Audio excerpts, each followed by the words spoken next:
Radio Pasión US presenta Entre Letras y Otras Pasiones con la escritora mexicana Paula Guzmán en un programa de literatura donde los cuentos y relatos te van a llevar a un maravilloso viaje por tu imaginación. Solo aquí en Radio Pasión US, seduciendo tus sentidos.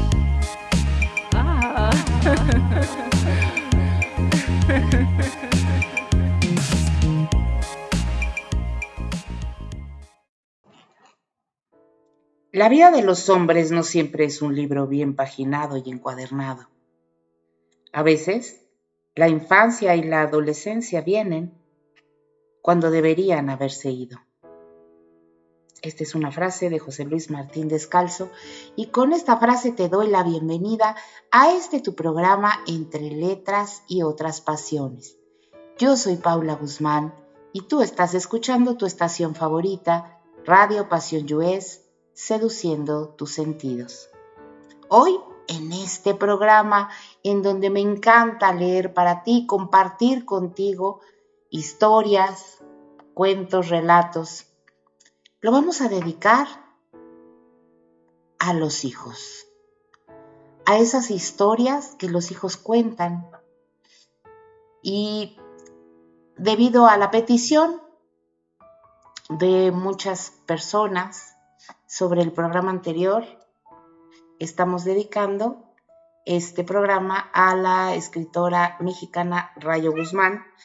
Puedes encontrar todos sus libros en Amazon y realmente es una escritora que a mí me encanta. Yo adquirí sus libros en Amazon y tengo 2 que me hicieron favor de mandarme de parte de ella, de su editorial. Ella tiene 2 libros muy significativos. Uno se llama Cuando mamá lastima y el otro Cuando papá lastima. La escritora dice que son historias verdaderas convertidas en mentiras que se sienten de verdad. ¿Por qué? Porque cuando a uno le duele un párrafo es porque ha conectado con alguna herida interior.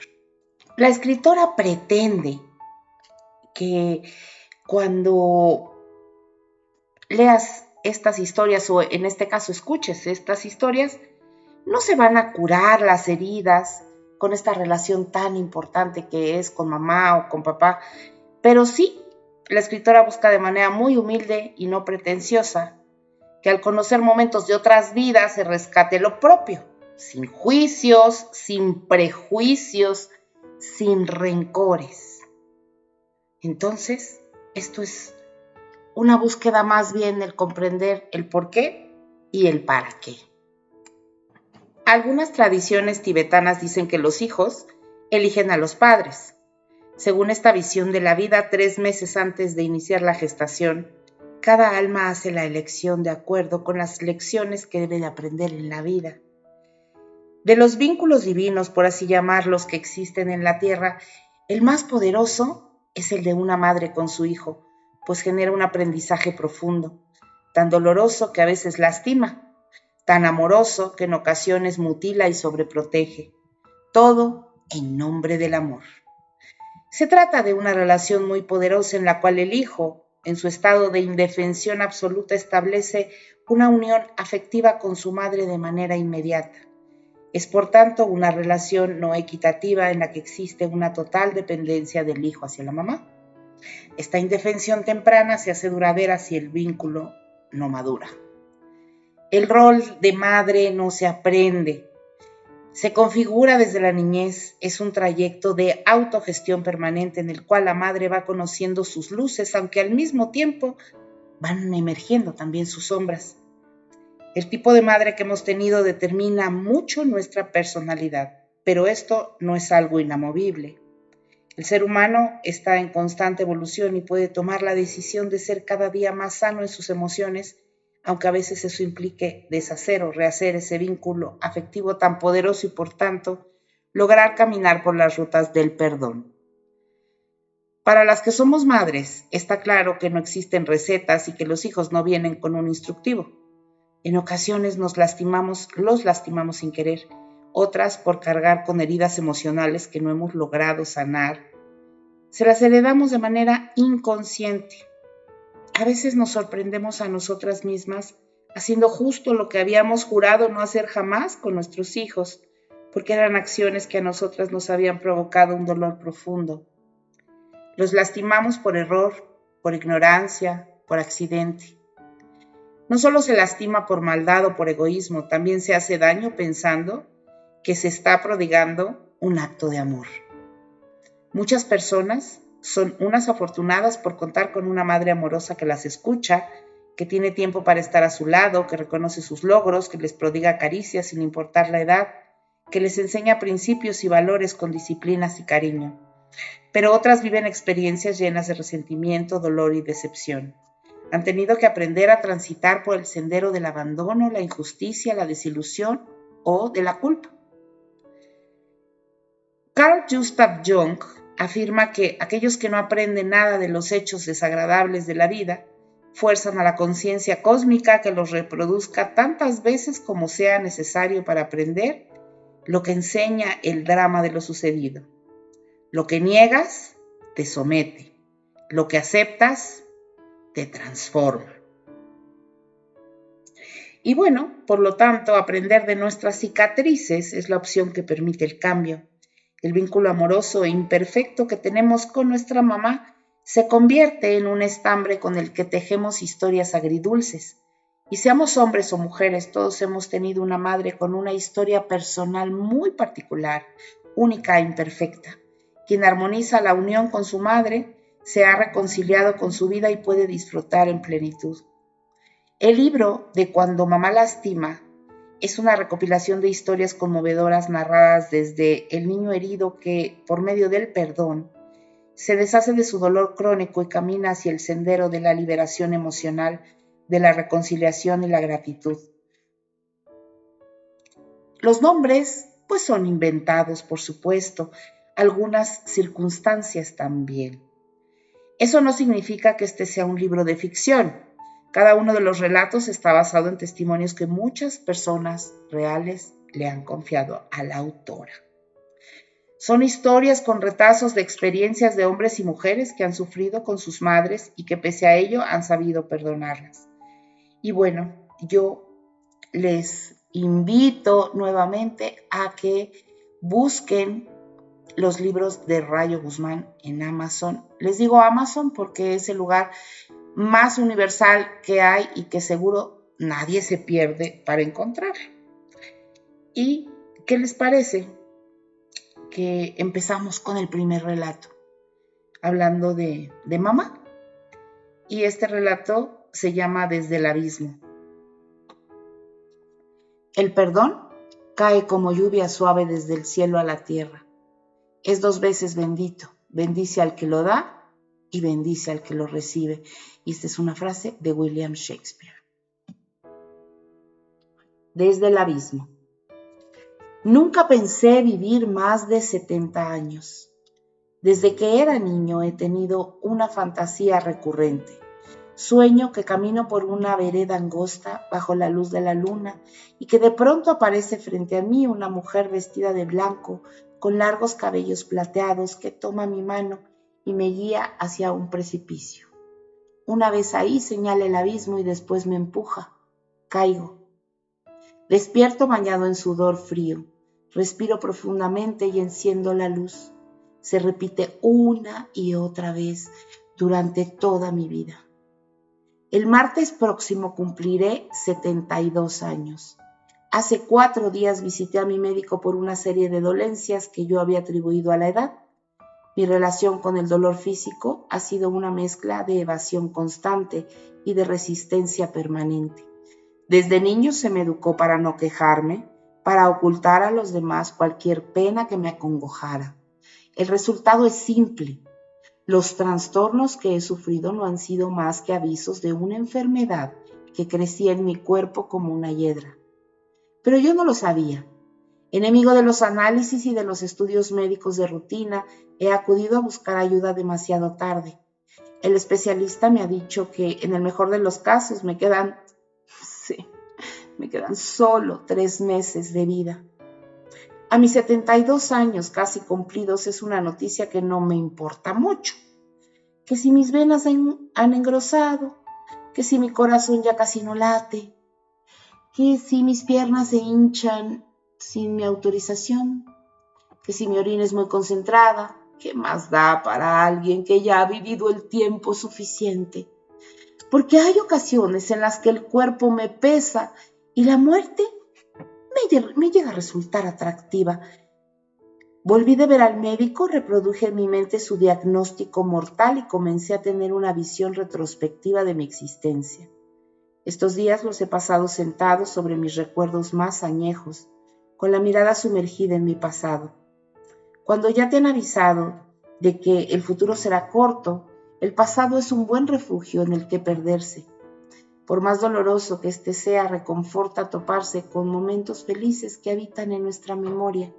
Aunque sean pocos, son suficientes para dibujar una sonrisa en mi rostro ajado por las arrugas.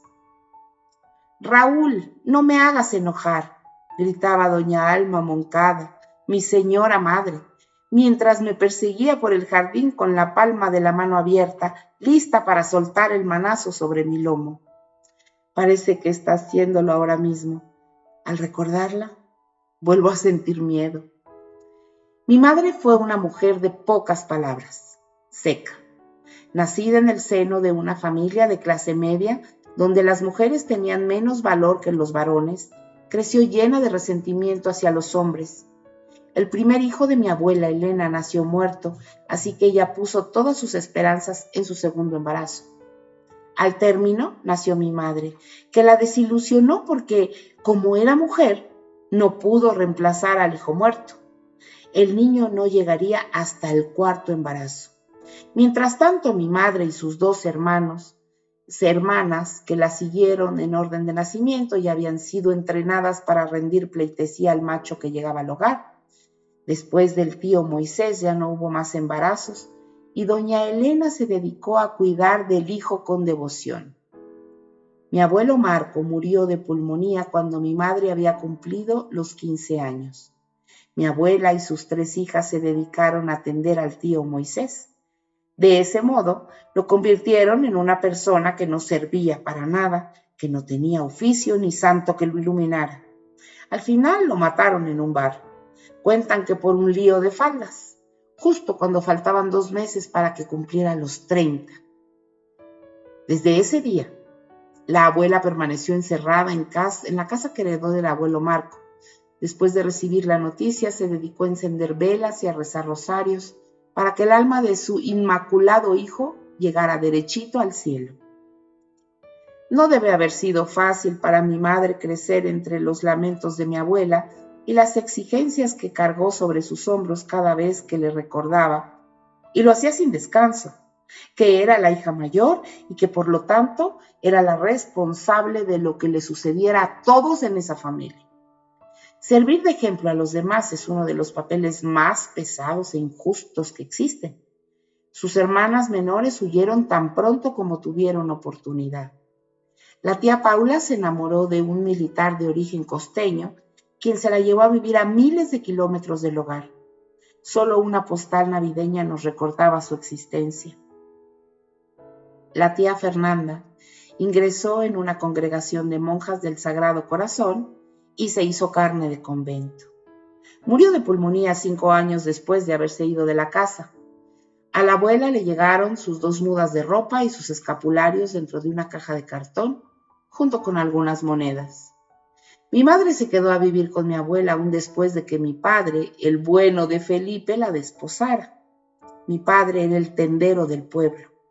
En las pocas ocasiones en las que platiqué con él de otras cosas que no fueran cuántos costales de harina había en la tienda, me llegó a confesar que una condición que mi madre le puso para casarse con él fue la de irse a vivir con ella a la casa de la abuela, porque no podía abandonarla a su suerte.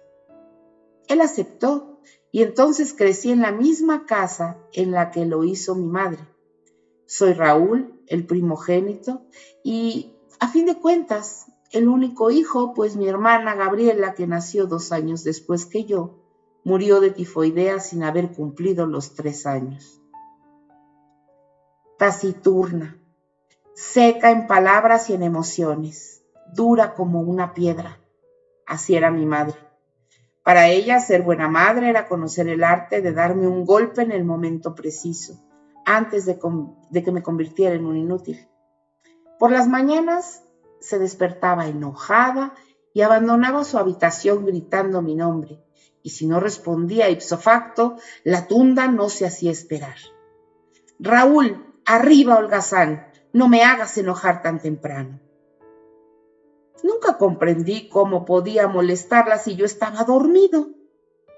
Nunca entendí por qué me repetía una y otra vez que no la hiciera enojar si ella ya estaba enojada desde antes de conocerme. Así era doña Alma, fría, enojada con la vida, seca y dura como una piedra. Mi padre aprendió a vivir con ella y su eterno enfado. Supo quererla como era. Tanto la amó que siempre he estado convencido de que cuidaba cada uno de sus movimientos y palabras para no hacerle enojar. Por ejemplo, a mi madre no le gustaban las demostraciones físicas de afecto, así que mi padre terminó por acostumbrarse a abrazarme a escondidas para no molestarla. Me regalaba golosinas que yo ocultaba debajo de mi cama y me recordaba siempre que me las comiera sin que mi mamá se diera cuenta. En alguna ocasión en la que me sorprendió comiendo dulces de coco a medianoche en mi recámara, le bastaron solo 3 segundos para arrebatármelos y jalarme la oreja con tanto coraje y fuerza que sentí que la desprendía de mi cabeza. Nunca llegarás a viejo comiendo estas porquerías, Raúl, me gritaba mientras tiraba las golosinas en el bote de la basura. He de confesar que, a pesar de sus regaños, tengo casi 72 años y nunca he dejado de comer dulces de coco. Uno de los días más tristes de mi vida fue cuando murió mi padre. Las 2 cajas de cigarrillos que fumaba cada día le pasaron factura y una angina de pecho lo mató. Yo tenía 14 años. Mi madre me dijo que los hombres no lloran. Me presenté en el funeral vestido con el único traje negro que tenía, con el semblante dolido, pero sin llorar. Tuve que irme después a llorar al monte donde nadie me viera. Ella se puso de luto y cubrió su cabeza con una mantita de encaje negro. Y así vistió el resto de su vida. A veces creo que ese día ella se sintió importante, que el papel de viuda digna ha sido el que más le ha gustado interpretar. Tal vez por fin tenía un pretexto para mostrar ante todos su cara adusta y frialdad en su mirada. Escondí mi dolor, evadí mi pena y me dediqué a trabajar en el negocio de mi padre. Ese día me despedí de mis tardes correteando por el campo con mi amigo Pepe y de mis mañanas en la escuela. Justo cuando terminó el novenario, mi madre me ordenó que abandonara los estudios y que me quedara a su lado a trabajar en la tienda. El rumbo de mi patética historia lo cambió por completo don Anastasio, un proveedor de jabón que distribuía su producto a lo largo y ancho del país. Cada semana que llegaba a la tienda me contaba cosas del mundo exterior, de los cambios en la política, en la industria, y me mostraba fotografías de los lugares que visitaba. Me hacía soñar con un mundo diferente, anhelar una vida distinta. Don Anastasio fue quien me informó que yo era bueno con los números y que sin problema alguno podía conseguirme una plaza en aquella escuela nocturna de contabilidad. Cuando se lo comenté a mi madre, ella se puso furiosa y, como siempre, me advirtió que no la hiciera enojar, que dejara de pensar tonterías. Me dijo que un muchacho como yo estaba destinado a cuidar de ella y del patrimonio que nos había dejado mi padre. Pero no la escuché. Por primera vez, dejé de ser el hijo obediente y respetuoso. A pesar de sus reproches, acepté la propuesta de don Anastasio y me metí a estudiar en la Escuela Nocturna de Contadores. Era una pequeña academia técnica mercantil de poca monta, pero en aquellos años cualquier lugar de estudio era bueno para labrarse un futuro mejor. El carácter de mi madre se endureció todavía más. Dejó de hablarme y me ignoraba día y noche. Las únicas palabras que cruzaba con ella hacían referencia a las cuentas. Eso pasaba los sábados. El resto de la semana me dejaba el plato con comida sobre la mesa para que lo recalentara a mi conveniencia. Lo peor vino cuando terminé los estudios de contabilidad y uno de los profesores me ofreció trabajar en su despacho. Eso implicó contratar a un ayudante para la tienda y dejar que un extraño estuviera al cuidado de nuestro patrimonio. Mi madre se encerró en su pequeño mundo a honrar la memoria de mi padre entre velas y cristos. Salía temprano de la casa para ir a misa y después se dedicaba a tejer mantillas de encaje detrás del mostrador de la tienda. Los vendía los domingos a la salida de la iglesia. Nunca me perdonó tener deseos de superación. Nunca olvidó que yo hubiera elegido vivir mi propia vida. Dicen que no te puede ir mal en todo, y ese fue mi caso. Pese a la penumbra que rodeaba mi relación familiar, llegó el éxito profesional. Me mudé a la capital y dejé a mi madre al cuidado de doña Catalina, una buena mujer que por unos cuantos pesos soportaba su mal carácter y sus gritos. Con el paso de los años, la tienda ya solo generaba números rojos, así que decidí cerrarla. Otra osadía que mi madre no me perdonó, a pesar de que cada mes yo le enviaba dinero suficiente para que pudiera vivir de manera holgada, y eso hice hasta el último día de su vida. Me fui a hacer la mía, radiqué en la capital por unos años, después me fui a provincia y conocí a Lucía, quien me regaló 30 años de feliz matrimonio y 2 hermosos hijos. Hice fortuna, amigos, buenos negocios. Fui muy feliz al lado de mi familia. Ernesto, mi hijo mayor, estudió arquitectura y vive en el extranjero con su esposa Sofía. Y Samuel, mi nieto de 8 años. Silvia, mi princesa, estudió odontología y se casó con un médico cirujano. Viven en la capital y aún no me han dado nietos. Lucía murió de insuficiencia renal hace 6 años. Yo siempre estuve sano. Nunca me he quejado de nada. Doña Alma, mi madre, me entrenó bien y aprendí a callar mis dolores y esconder mis males. Siempre he tenido miedo de hacer enojar a los demás. Hace 4 lustros que mi madre murió. Falleció un 15 de marzo. Pudo conocer a Lucía y a mis hijos, pero ni siquiera a los nietos le ablandaron el corazón. Cuando mi familia y yo la visitábamos, se pasaba el rato regañando a mis hijos, advirtiéndoles que si corrían por la casa podían tirar sus velas y provocar un incendio.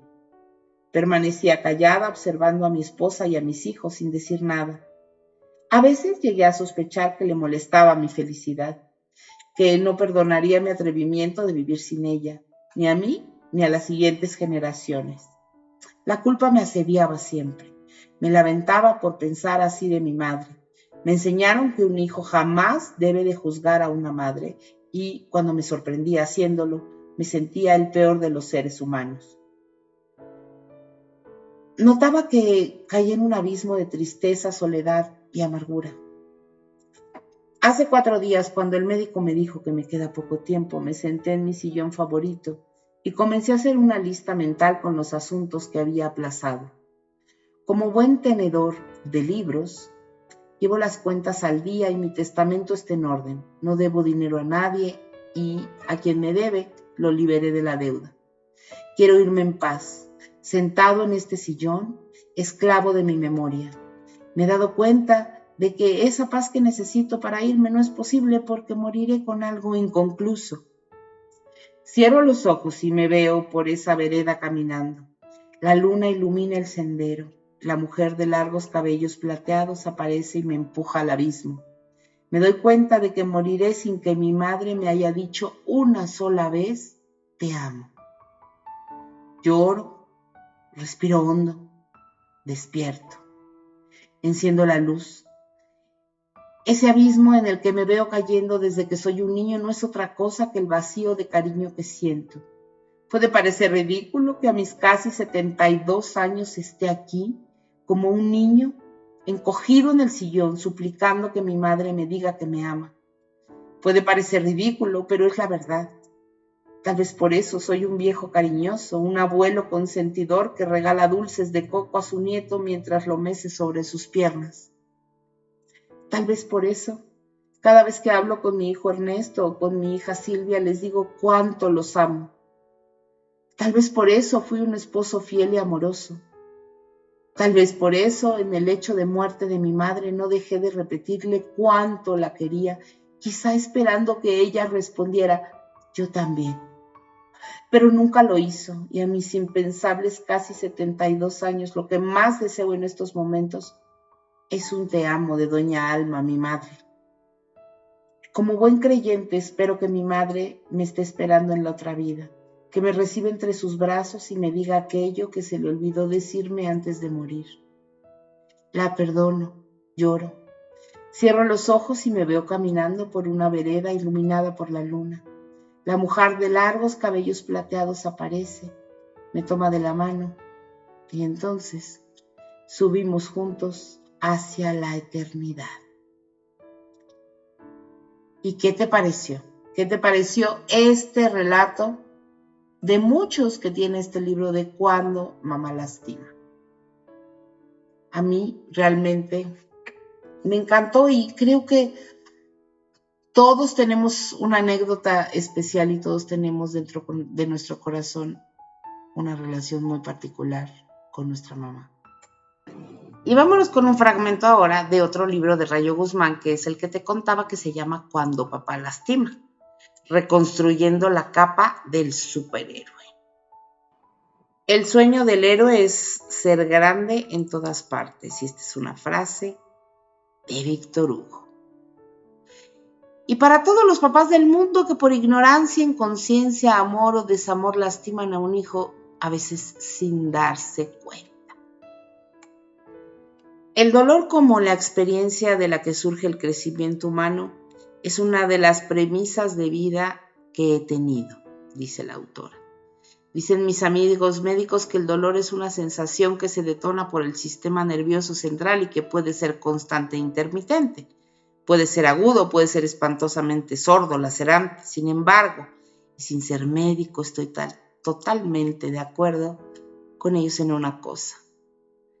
El dolor avisa y ayuda a diagnosticar algún problema más profundo. Y es por ello que es este libro de Cuando papá lastima y Cuando mamá lastima. Porque a lo mejor en la anécdota de alguien puedes encontrar la maravillosa oportunidad de sanar males más profundos o añejos y entonces te vas a convertir en mejor persona. Mis amigos médicos también me han dicho que existen dolores crónicos. Son dolores a los que incluso te llegas a acostumbrar.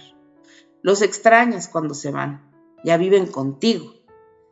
Así tienden a ser las heridas provocadas por nuestros papás, porque son antiguas. Algunas veces las negamos, otras las escondemos con unos vendajes, algunos muy bien elaborados y alimentados por el ego, otros no tanto, alimentados por un victimismo inútil, y tratamos de fingir que todo se ha superado y que forma parte de nuestro pasado.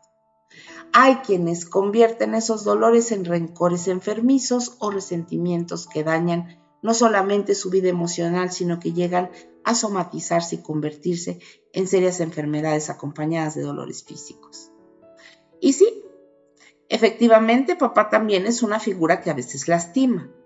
La figura paterna es muy importante para el conveniente desarrollo de un ser humano.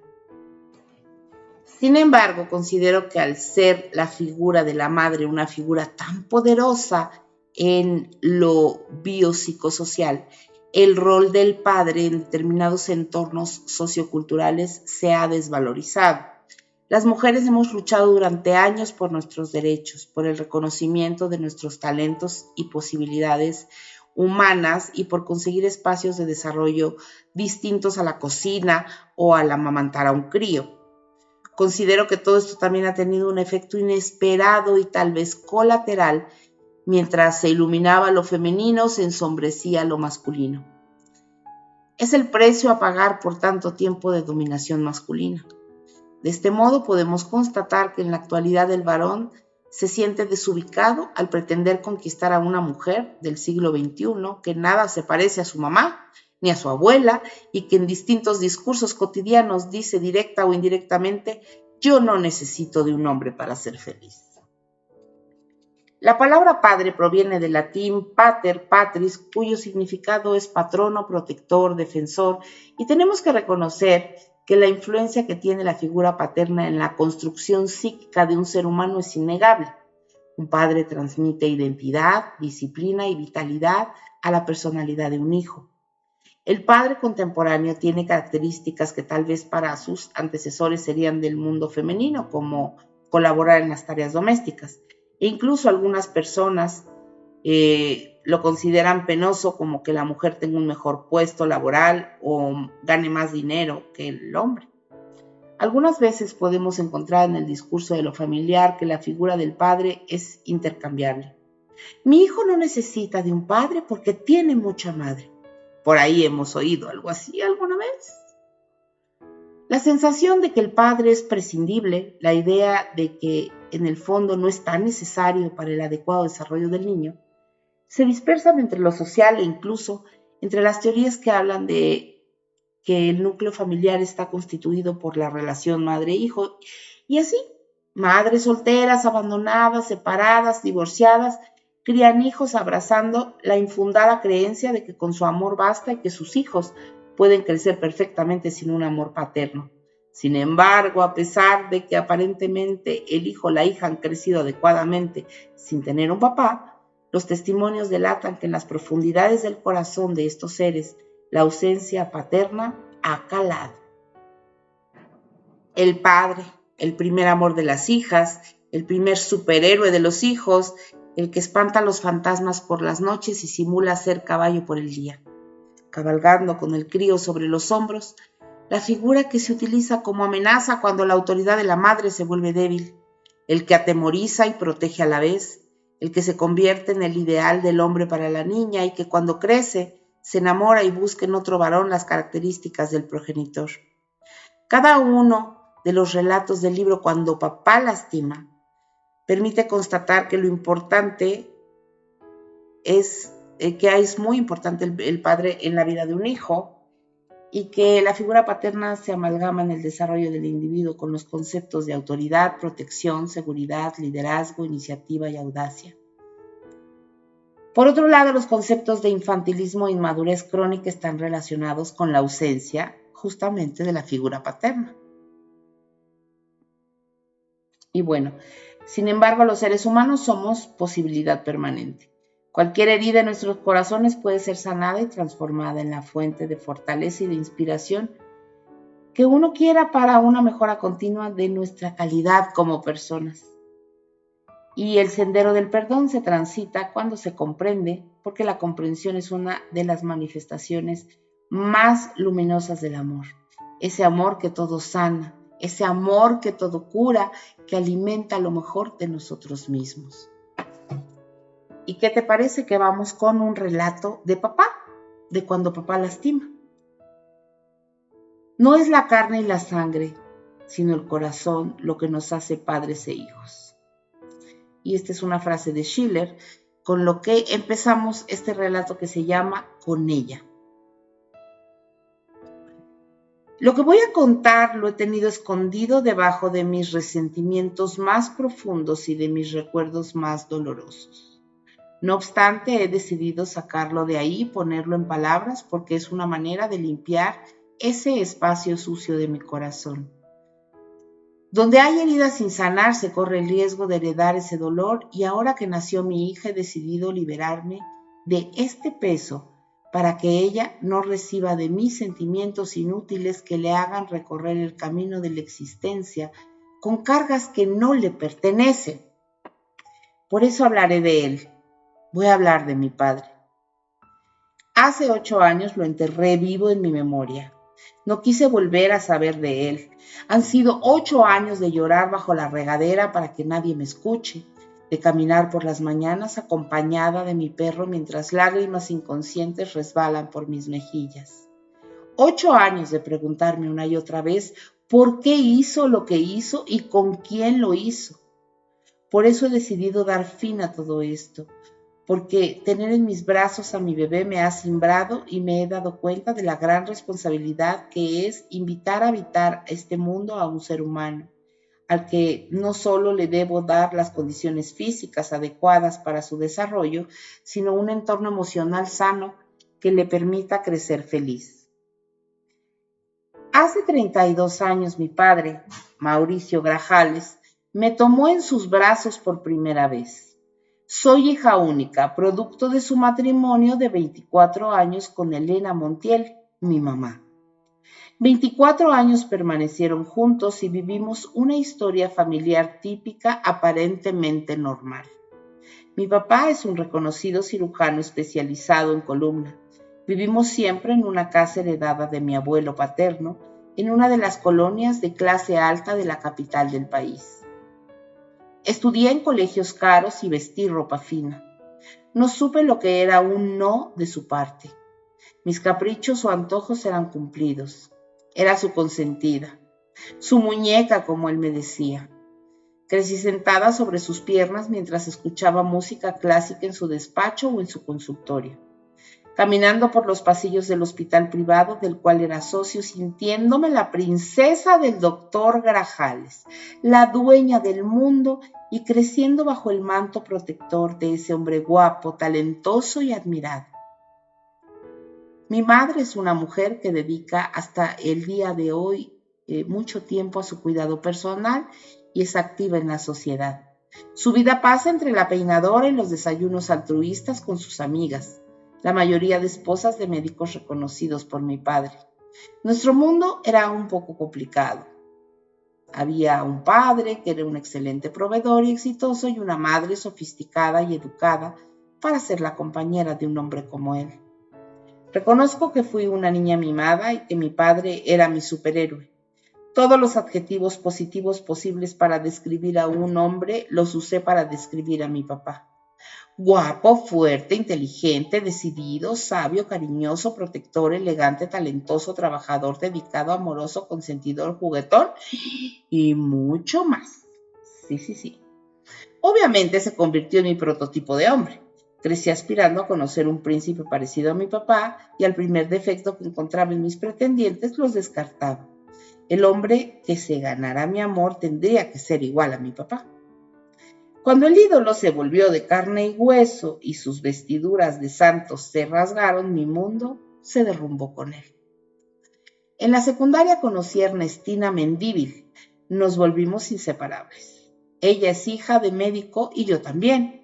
Vivía a 4 cuadras de mi casa en la misma colonia y compartía conmigo el gusto por la comida japonesa y por la natación. Seguimos juntas en el bachillerato y en el momento de decidir carrera, las dos teníamos muy claro que queríamos estudiar medicina como nuestros padres. Y así fue. Nos inscribimos en la misma escuela de medicina en una reconocida universidad privada y nos enfocamos a fabricar nuestro futuro. Viajamos juntas a campamentos en Francia y en Alemania. Compartimos departamento durante un verano en Seattle cuando fuimos a cursar unas materias del bachillerato. Éramos confidentes y en varias ocasiones lloramos juntas nuestras decepciones amorosas. Las dos nos convertimos en jóvenes atléticas y glamurosas que vestíamos al último grito de la moda y asistíamos a fiestas y conciertos. Ernestina pasaba mucho tiempo en mi casa. Veíamos series de televisión, escuchábamos música o cocinábamos juntas comida asiática con ayuda de tutoriales de YouTube o recetarios que bajábamos de internet. Mi madre llegó a considerarla una hija más. Ernestina llegaba a mi hogar y abría el refrigerador o asaltaba la alacena como si estuviera en su propia casa. Cuando salía de viaje con mis padres, mi mamá siempre le compraba un regalo y se lo daba a nuestro regreso. Los padres de Ernestina hacían lo mismo conmigo. Me estimaban mucho y yo también me sentía una hija más en casa de ellos. Nunca me percaté de que dejamos de ser 2 adolescentes que corrían por el jardín correteando mariposas mientras mi padre tomaba un cóctel junto a la alberca. Nunca me percaté de que ya éramos 2 mujeres tomando el sol en bikini mientras mi padre tomaba su trago ahí a un lado de nosotras. Entramos a la universidad y algo comenzó a cambiar en Ernestina. Comenzó a alejarse de mí y a poner pretextos para no acompañarme a algún evento, para estudiar conmigo por las noches en mi casa. A veces le mandaba mensajes de texto por WhatsApp y no los respondía, ni siquiera los veía. Eso era muy raro entre nosotras. Lo atribuía a la carga pesada que comenzábamos a tener en la escuela, a las tareas y a las actividades distintas que abatieron nuestras nuevas vidas como estudiantes de medicina. Antes de entrar a la universidad decidimos tomar todas las clases juntas. Sin embargo, para el segundo semestre ella decidió tomar materias con otros profesores o en horarios distintos a los míos, como si no quisiera estar mucho tiempo conmigo. Lo seguí atribuyendo a que tal vez había llegado la hora anunciada y cada una buscaría encontrar su futuro a su manera. Seguíamos tomando café o saliendo a algún bar una vez por semana. Ya no era diario como antes, pero la vida había cambiado y las rutinas también. Yo confiaba en que nuestra amistad era indestructible y que persistiría a lo largo del tiempo y resistiría todo. Todo menos eso. Eso que sucedió, lo relato con un nudo en mi garganta y un dolor en el vientre. Ese mismo nudo que se deshace en lágrimas bajo la ducha y se convierte en colitis por las noches. Ese nudo que quiero deshacer y ese vientre que quiero liberar del dolor escribiendo esto. Una noche que salimos juntas a un bar comenzamos a hablar sobre los hombres. Recuerdo que yo le hablé de un par de pretendientes que andaban detrás de mí y ella me escuchaba a medias porque la mitad de su atención estaba constantemente en su celular. Le pregunté si ella estaba saliendo con alguien y me dijo que había un hombre del que se sentía que se estaba enamorando profundamente. Cuando le pedí que me enseñara una fotografía se puso nerviosa y me dijo que prefería hacerlo después, cuando ya se concretara algo con él. Además de que no quería que yo la criticara porque se trataba de un hombre mayor. Me sorprendió que saliera con alguien mayor y que además me dijera que no me burlara de ella, puesto que entre nosotras jamás había existido ningún tipo de burla, y menos cuando se trataba de nuestros sentimientos por algo o por alguien. La misma situación se repitió 2 semanas después, cuando salimos otra vez a cenar. Ella escuchándome a medias y la otra mitad de su atención concentrada en revisar su celular periódicamente. Esa noche me dijo que tenía que irse. Dejó su parte de la cuenta sobre la mesa y salió del restaurante apresurada. Ya era tarde y me pareció extraño que tuviera que ir con urgencia a alguna parte a esas horas. Pero no pregunté más. Pensé que ya tendríamos oportunidad más adelante de hablar con calma sobre su comportamiento tan raro de los últimos meses. Ernestina ya nos tiene olvidados, comentó mi madre mientras los 3 cenábamos en la cocina un sábado por la noche. Sí, ¿verdad? Ha estado como rara últimamente, respondí tratando de compartir con mi madre mi preocupación por su alejamiento. ¿A dónde van a querer ir en Semana Santa de vacaciones?, preguntó mi papá dándole inesperadamente un giro a la charla, como si quisiera evitar hablar de mi amiga. ¿Tú no la has visto, Mauricio?, insistió mamá. No, ¿por qué tendría que verla? Debe estar ocupada con la escuela, estudiar medicina demanda mucho tiempo, ¿o no, Samantha?, dijo mi padre con un tono de voz que intentó restar importancia a la pregunta de mi madre. Asentí con la cabeza y me levanté de la mesa. Estaba cansada y tenía sueño. Esa noche no pude dormir bien. Algo se había instalado en mis entrañas, como si mi sexto sentido me hubiera inoculado un misterioso temor, una enigmática sospecha que se había incrustado en mi vientre. Un par de semanas después, vi en el Facebook de Ernestina una selfie que se tomó en el interior de un vehículo. Me llamó la atención el respaldo del auto. Era idéntico al respaldo del automóvil de mi padre. Y ese auto era único, se trataba de un Audi TT que él mismo mandó tapizar con la armadora. Piel gris con un remache rojo en las orillas, algo poco común. La sospecha se alimentó de golpe y me puse a stalkearla. Entonces me di cuenta que tenía a mi padre agregado entre sus contactos. Se me hizo muy extraño eso porque mi padre usaba poco el Facebook y tenía agregados en su mayoría colegas o familiares. Pero a mis amigos no acostumbraba a tenerlos en su red social. Seguí buscando y me di cuenta de que a mi madre no la tenía y hubiese sido más normal que los tuviera los dos. Mi madre usaba más el Facebook que mi padre. Me pareció muy raro. Cuando le pregunté a Ernestina se puso nerviosa y me explicó que lo hizo porque tenía que preguntarle de emergencia algo de la tarea y creyó que sería más fácil por ese medio. Le dije que me hubiera llamado para preguntarle por teléfono y yo le hubiera proporcionado su correo electrónico. Pero cambió el tema y evadió las preguntas que le hice. Entonces la sospecha se convirtió en obsesión y comencé a buscar. Y dicen que el que busca, encuentra. Dedicada a sacar esa espina llena de duda de mi corazón, falté a clases y me dediqué a vigilar a mi amiga desde lejos. Sin importarme las consecuencias en la escuela, decidí a dedicar más allá de mi tiempo libre para seguirla y observarla desde lejos. Constaté que pasaba mucho tiempo en el celular, que salía de clases y no se iba con sus compañeros a ninguna parte. Subía a su auto y se iba en dirección contraria a su casa. Entonces decidí seguirla. Y la duda se desvaneció. Se detuvo afuera de un edificio de departamentos en la colonia Roma. Un edificio que yo conocía a la perfección porque 2 de los departamentos eran propiedad de mi papá. Tuve que irme de ahí, pero me di a la tarea de llegar al fondo del asunto. Deshacer la madeja de interrogantes que agobiaron mi cerebro desde esa tarde. Llegué a la casa y me puse a buscar las llaves del edificio. Encontré también las copias de las llaves de los 2 departamentos que eran propiedad de mi familia. Y así fue como los descubrí. 3 días después volví a seguirla hasta el edificio y entré después de ella. Por el número de piso en el que se detuvo el elevador, supe a cuál de los 2 iba. Subí y los encontré, desnudos y en la cama, revolcándose encima de mi dolor, de mi confianza, de mi amor por los 2. Mauricio Grajales cayó del pedestal donde lo puse. El ídolo se derrumbó. Al superhéroe se le cayó la capa. El dolor fue profundo y lacerante.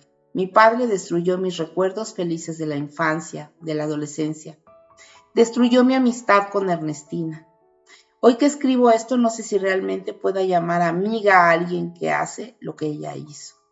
No tuvieron tiempo de vestirse antes de que yo saliera de ahí con el corazón desgarrado. Vagué por la ciudad durante horas en el auto, llorando sin consuelo y sin rumbo. No quería llegar a mi casa, no quería ver a mi mamá. Imaginaba el sufrimiento de ella al enterarse de lo que había entre Ernestina y mi padre. Me enamoré, nos dijo con tono llena de determinación. Mi madre y yo estábamos sentadas frente a papá en el salón principal de la casa. Por primera vez en mi vida vi a mi madre perder la compostura y dar gritos llenos de dolor, insultando a mi padre con palabras que desconocía que ella usara. Jamás la había escuchado utilizar semejantes expresiones, desde poco hombre hasta hijo de puta. Fue una noche oscura en la que la penumbra de esa sala vimos desbaratarse la historia de la familia perfecta y observamos a mi padre como una bestia que sucumbía ante los mandatos del deseo y de la carne, y con ella con mi mejor amiga. La mansión Grajales se vendió y mi madre se fue a vivir a un penthouse en las Lomas. Yo me fui a terminar mi carrera al extranjero. Ernestina abandonó la universidad y se casó con mi padre. Y la vida siguió. Porque así es la vida. No se detiene y el tiempo es su aliado más valioso. Ese que diluye los hechos y convierte en imágenes borrosas los recuerdos dolorosos.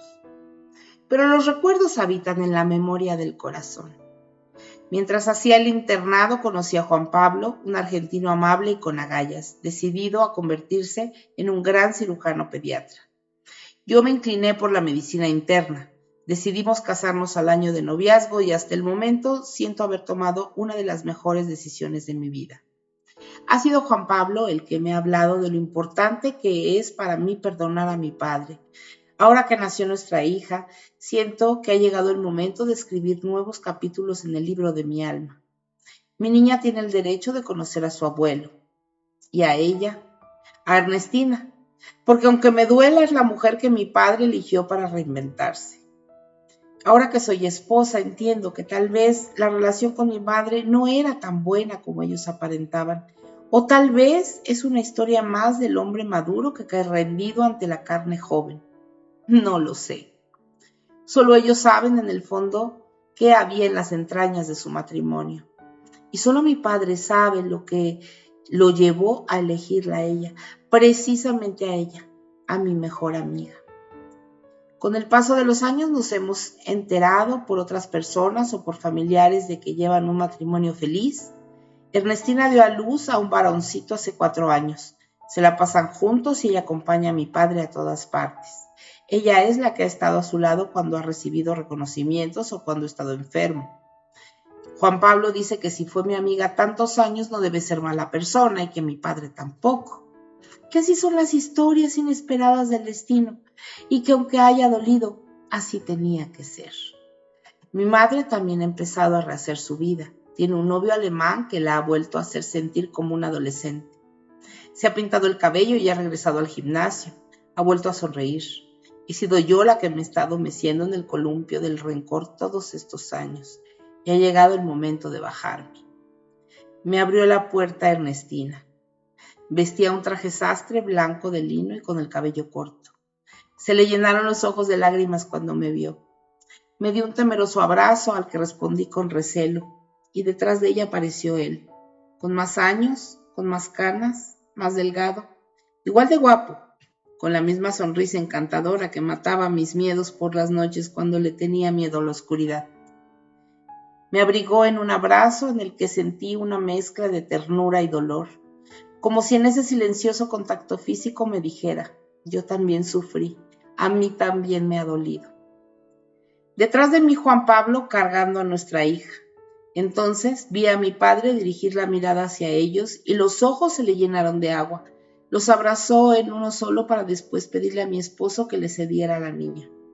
Tomó a mi hija entre sus brazos y se sentó en el sillón. La besó 1000 veces en un minuto, como si en cada beso quisiera recuperar a su propia hija, esa que la traición alejó de su corazón. Lo vi mirarla como el feligrés que observa con devoción a Jesucristo, con su amor desmesurado de abuelo. Y solo entonces se desbarató mi rencor. Lo escuché sollozar y repetir una y otra vez, gracias, hija, gracias, hija, gracias.